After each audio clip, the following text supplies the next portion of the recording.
Welcome guys to another video. This video is a mere revision on topic electricity of grade 10. Considering that you have thoroughly understood this topic and you need to just recap the topic for your coming exams, then this video I assure will be of great help to you. Just lay back, watch and listen and let the video bring the whole panoramic view of this topic. So let's get started. The objectives of this topic are you should be able to answer the following questions. That is, what constitutes electricity? How does the current flow in an electric circuit? What are the factors that control current through an electric circuit?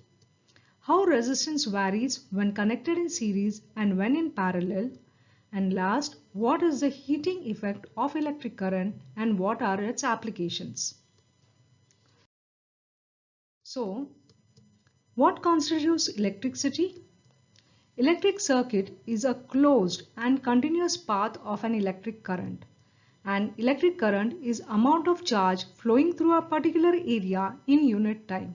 That is, electric current is rate of flow of electric charges.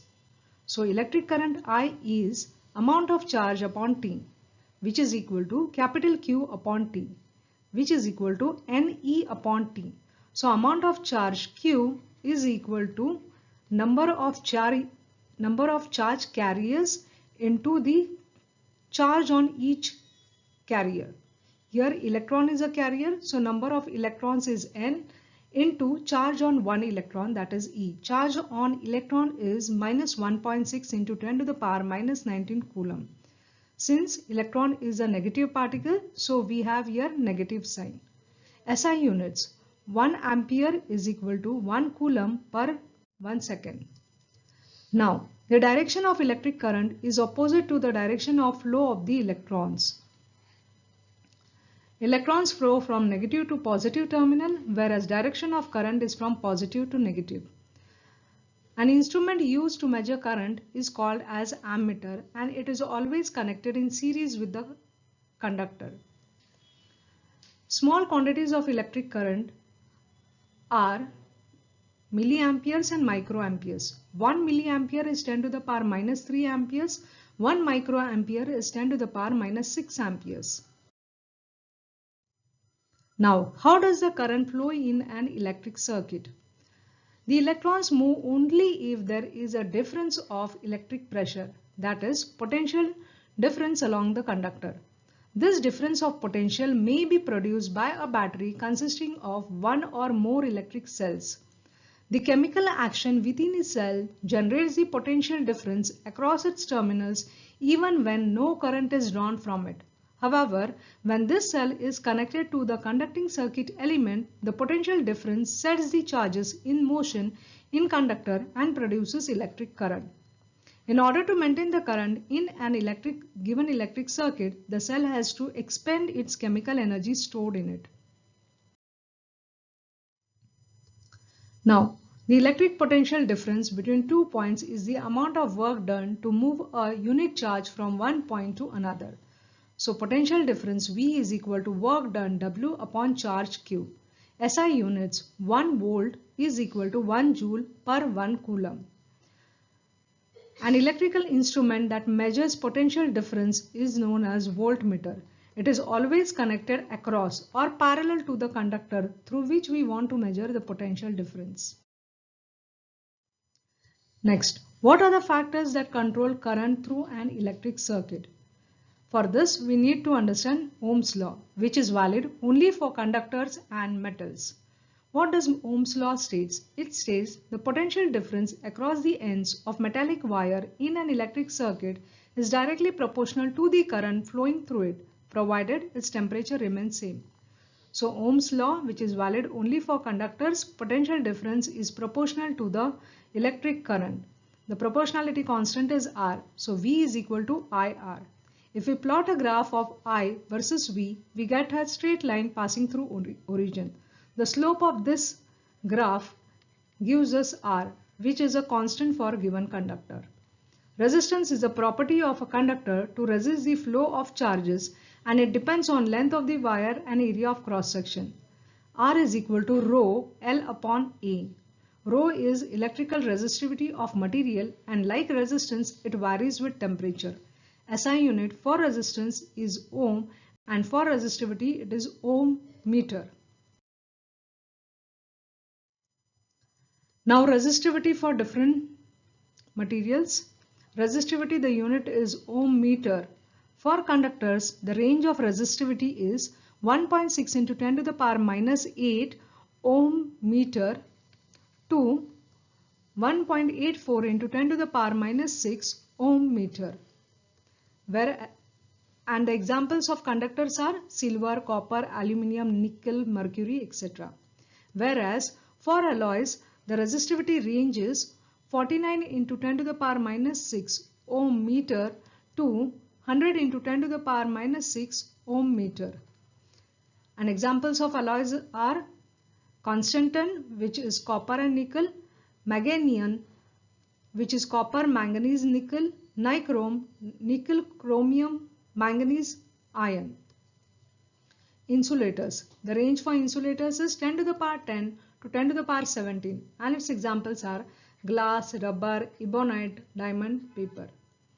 Now in this, students, you need to remember that resistivity unit for resistivity is ohm meter. Resistivity for conductors is very small, whereas for alloys it is little greater, whereas insulators it is far greater. You should understand that resistivity for conductors and alloys is much less than 1, whereas for insulators it is much greater than 1. You need not remember the values, but at least you should be able to understand the range of this resistivity for conductors, alloys and insulators. Now, how resistance varies when connected in series and when in parallel. First, when the resistors are in series. When the resistors are in series, current is same through each resistor, whereas potential difference is different across each resistor. So, the total potential difference V is equal to sum of the potential difference for each resistor. And we get is V is equal to IRS, where RS is the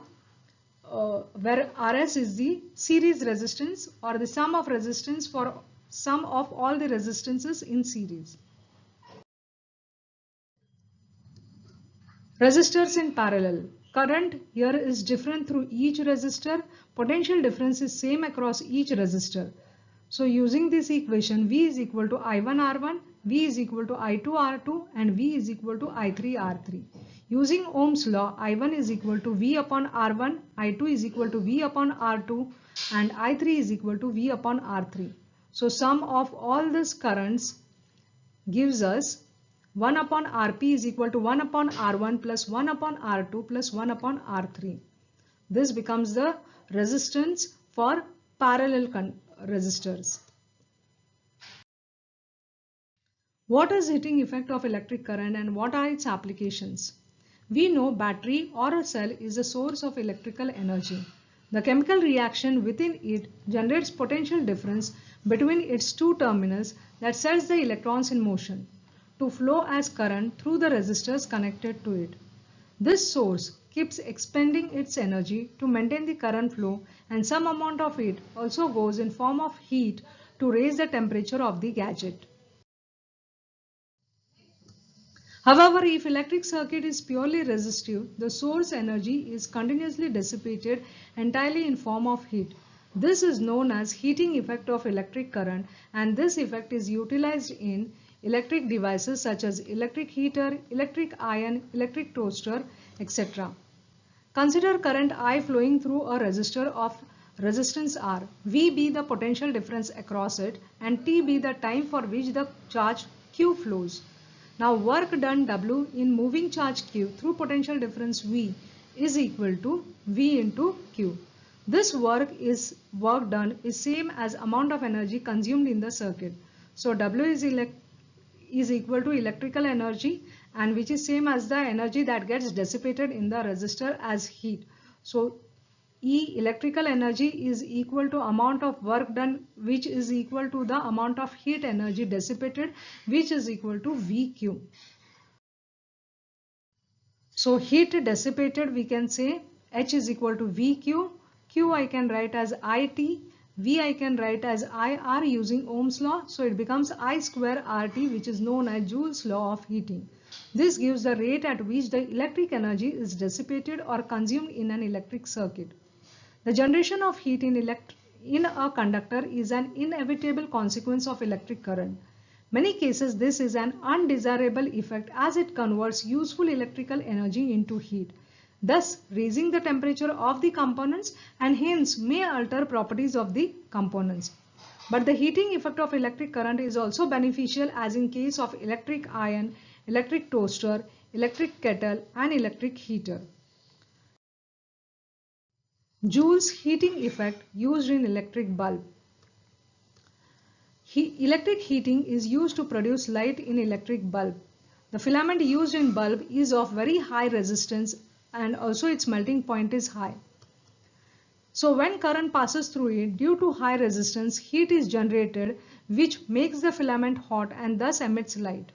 The bulbs are filled with chemically inactive gases like nitrogen and argon to prolong the life of the filament.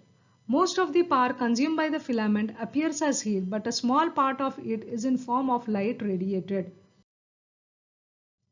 Now, Joule's heating effect used in fuse.